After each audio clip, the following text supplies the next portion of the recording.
வணக்கம். பரபரப்பு மீடியா செய்திகளுக்காக நான் ரோஷன். இந்தியாவுக்கும் பாகிஸ்தானுக்கும் இடையிலான சமீபகால தாக்குதல்களை ஒரு மினி போர் என்று அழைப்பதில் எந்த தவறும் கிடையாது.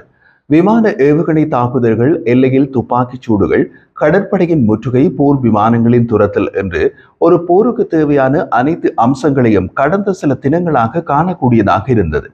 உக்ரைன் ரஷ்யா போர், இஸ்ரேல் காசா போர் ஆகிய சமீபகால போர்களை விட இந்தியா பாகிஸ்தான் போர் மிகவும் மாறுபட்டது. காரணம், தாக்குதல் நடத்திய இரு நாடுகளுமே அணு ஆயுத நாடுகள். இப்போது இரு நாடுகளுக்கும் இடையே ஒரு பலவீனமான போர் நிறுத்தம் உள்ளது. இது எவ்வளவு காலத்திற்கு நீடிக்கும் என்று யாராலும் கூற முடியாது. காரணம், பாகிஸ்தானின் கடந்த கால நடவடிக்கைகள் அப்படியானவை. இந்த சூழ்நிலையில் தான் இப்போது அணு ஆயுதம் தொடர்பான சில விஷயங்கள் பரபரப்பாக அடிபட தொடங்கி உள்ளன.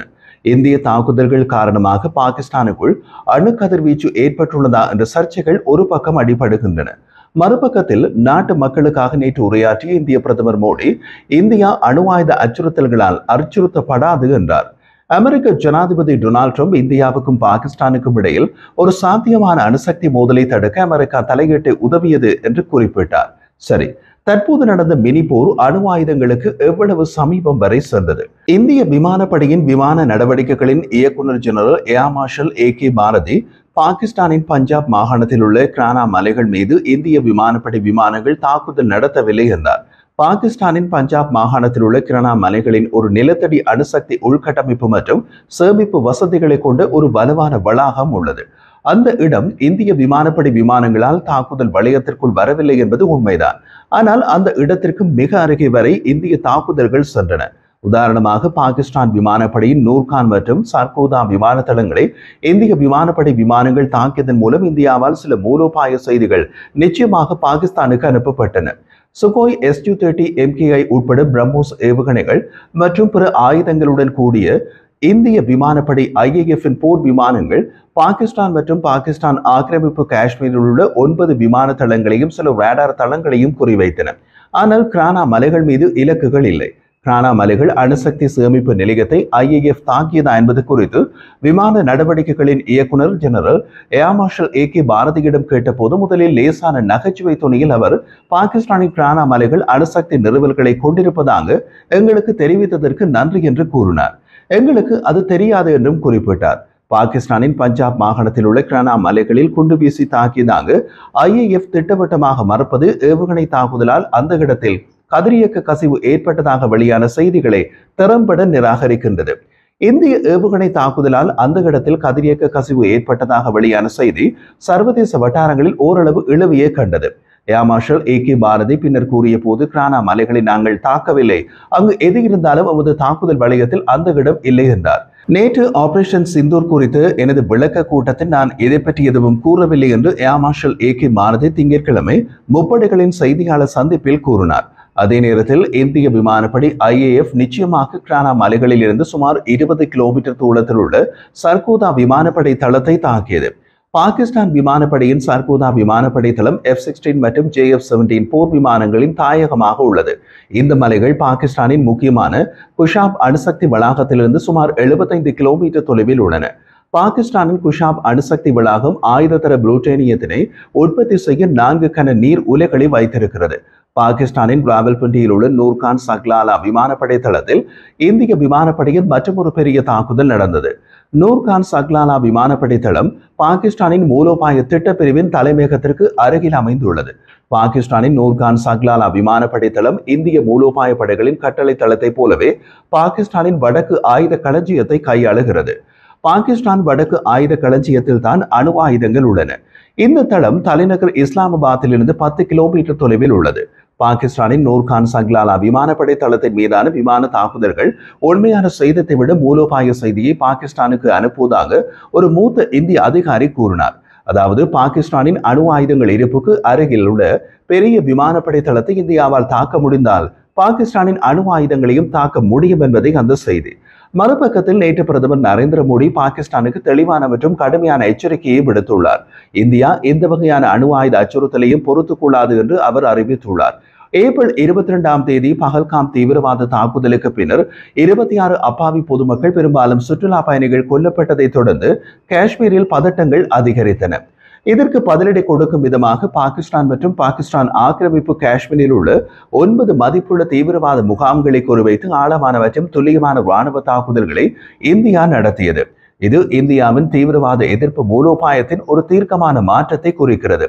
ஆபரேஷன் சிந்தூருக்கு பின்னர் நேற்று திங்கட்கிழமை தனது தேசிய உரையின் போது இருதரப்பு உறவுகளின் எதிர்காலமும் மேலும் எந்த ஒரு ராணுவ நடவடிக்கைகளும் பாகிஸ்தானின் நடத்தையை பொறுத்தது என்று பிரதமர் மோடி தெரிவித்தார். கடுமையான இழப்புகளையும் அதிகரித்து வரும் சர்வதேச அழுத்தத்தையும் எதிர்கொண்ட பாகிஸ்தான் தாக்குதலை நிறுத்துமாறு இந்தியாவின் ராணுவ நடவடிக்கைகளுக்கான இயக்குநர் ஜெனரல் DGMOவை அவசரமாக அணுகியதாக அவர் வெளிப்படுத்தினார். பாகிஸ்தான் தனது தவறான சாகசத்தை நிறுத்துவதாக உறுதியளித்த பின்னரே இந்தியா இந்த கோரிக்கையினை பரிசீலித்தது என்பதையும் தெரிவித்தார். தீவிரவாத இயக்கத்தினரையும் அவர்களின் பாகிஸ்தான் அரசு ஆதரவாளர்களையும் இந்தியா வேறுபடுத்தி பார்க்காது என்று மோடி சந்தேகத்திற்கு இடமின்றி கூறினார். அரசாங்கத்தால் ஆதரிக்கப்படும் தீவிரவாதம் மற்றும் தீவிரவாத அமைப்புகளுக்கிடையே எந்த வேறுபாடும் இருக்காதென்றும் தெரிவித்தார். தீவிரவாதிகளை வெளிப்படையாக ஆதரிப்பதற்கும் அவர்களின் இறுதிச் சடங்குகளில் கலந்து கொள்வதற்கும் பாகிஸ்தான் அரசாங்கத்தை அவர் கண்டித்தார். இந்தியாவுக்கு எதிரான முன்பு நடந்த பெரிய தாக்குதல்களுக்கு பொறுப்பான அதிக மதிப்புள்ள இலக்குகள் உட்பட 100க்கும் மேற்பட்ட தீவிரவாதிகளை ஆபரேஷன் சிந்தூர் அளித்தது. பாகிஸ்தானின் பஞ்சாப் மாகாணம் மற்றும் பஹாவல்பூர் போன்ற இடங்களில் இந்திய தாக்குதல்களால் எட்ட முடியாத பகுதியாக முன்னர் கருதப்பட்டன. ஆபரேஷன் சிந்தூர் அந்த பகுதிகள் உட்பட பாகிஸ்தானின் நிலப்பரப்பில் ஆழமாக அதன் முன்னோடியில்லாத தாக்குதல்களை நடத்தியது. தீவிரவாதத்தின் அனைத்து ஆதாரங்களையும் அவற்றின் இருப்பிடம் அல்லது ஆதரவு எதுவாக இருந்தாலும் சட்டப்பூர்வமான இலக்குகளாக கருதுவதற்கான இந்தியாவின் உறுதியை இது நிரூபித்தது. இந்தியாவுக்கும் பாகிஸ்தானுக்கும் இடையில் ஒரு சாத்தியமான அணுசக்தி மோதலை தடுக்க அமெரிக்கா தலையீடு உதவியது என்று கூறிய அமெரிக்க ஜனாதிபதி டொனால்ட் ட்ரம்பின் கருத்துக்களை மேற்கோள் காட்டி பிரதமர் மோடி சர்வதேச பரிணாமத்தையும் குறிப்பிட்டார். அதே நேரத்தில் இந்திய தாக்குதலில் இருந்து பாகிஸ்தானை காப்பாற்றவே அமெரிக்கா காட்சிக்குள் வந்தது என்பதாக ஒரு பேச்சும் உண்டு. இது தொடர்பான காணொலி ஒன்று பரபரப்பு மீடியாவின் இந்திய காணொலிகளுக்கான நமது மீடியா யூடியூப் சேனலில் இந்திய நேரப்படி இன்று அதிகாலை வெளியிடப்பட்டுள்ளது. அந்த காணொலியை நீங்கள் பார்க்க விரும்பினால் அதற்கான இணைப்பு இந்த காணொலியின் பின்னூட்டப்படும் பகுதியில் கொடுக்கப்பட்டுள்ளது.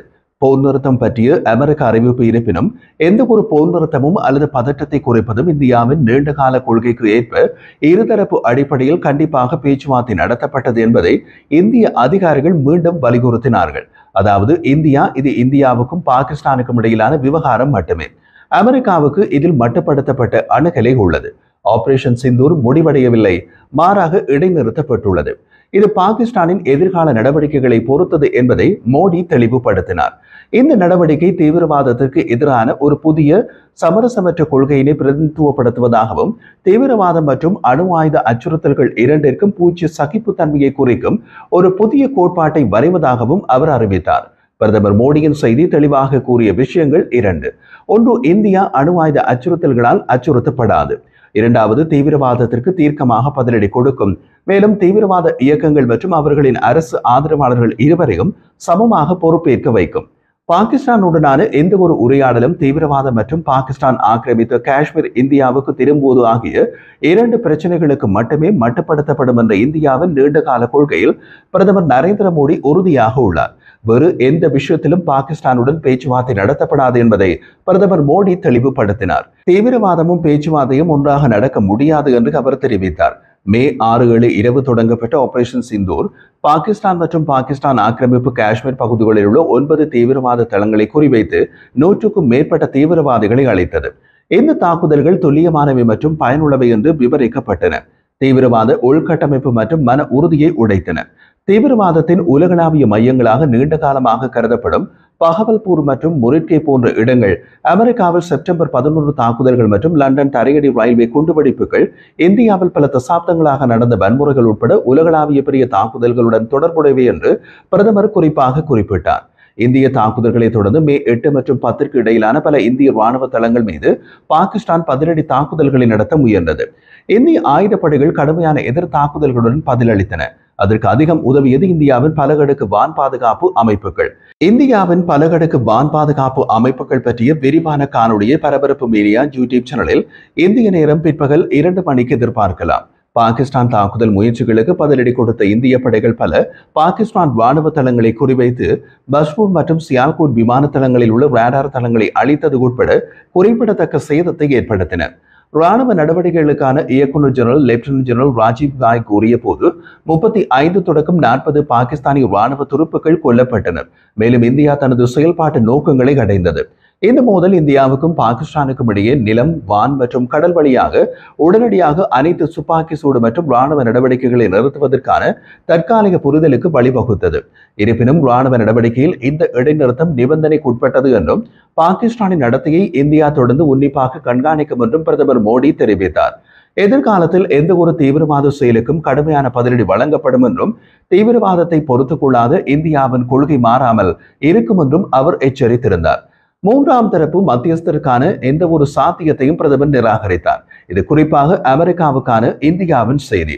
பாகிஸ்தானின் ஆக்கிரமிப்பு காஷ்மீரை திரும்ப பெறுவது மற்றும் தேடப்படும் தீவிரவாதிகளை ஒப்படைப்பது தவிர காஷ்மீர் குறித்த இந்தியாவின் நிலைப்பாடு பேச்சுவார்த்தைக்கு உட்பட்டது அல்ல என்பது அடிக்கோடிட்டு காட்டப்பட்டுள்ளது.